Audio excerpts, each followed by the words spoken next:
nice to see you. We're from That's Normal, and we wanted to talk to you a little bit about Galis and the end of the season because we know she gets super witchy.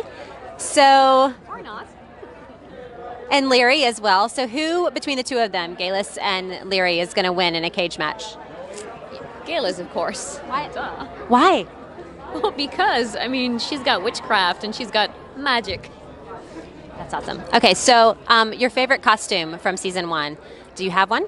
There is a dress we call.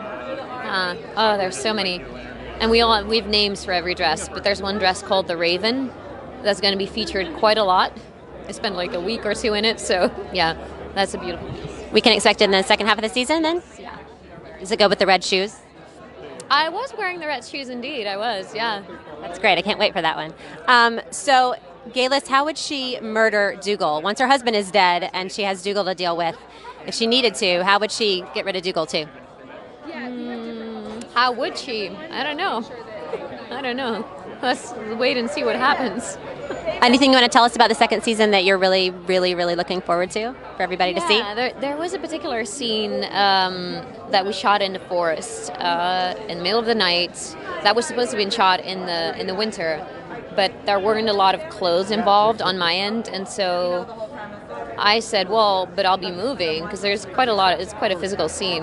And so I said, I'll be moving, so I won't get cold. And they were like, no, you're going to freeze. We're going to lose you. I'm like, no, I'll be moving. They're like, no, trust us on this, because they were Scots saying that. So we shot it in the summer, and after I shot it, I was like, with my lips blue and frozen, and, I was like, I'm really glad we didn't. And that scene is kind of magical to me.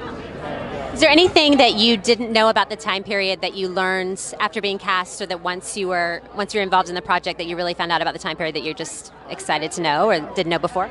Well, what's interesting about the time period is that, witchcraft was definitely something that people were so wary of, and so, women who were slightly different or too skinny, for example, or too, pale, which I guess kind of all applies to me, but, they would easily just get burned or drowned just to see, or they would be weighed to see how heavy they were, and if they were too light, they would be burnt, or, this actually happened. And I went to a museum where you could actually see the torture devices, how they would use to punish those women. It's horrible, it's awful. And this actually happened, so. It's amazing. Well, thank you so much. I really appreciate you talking to us. Have a good night. You too.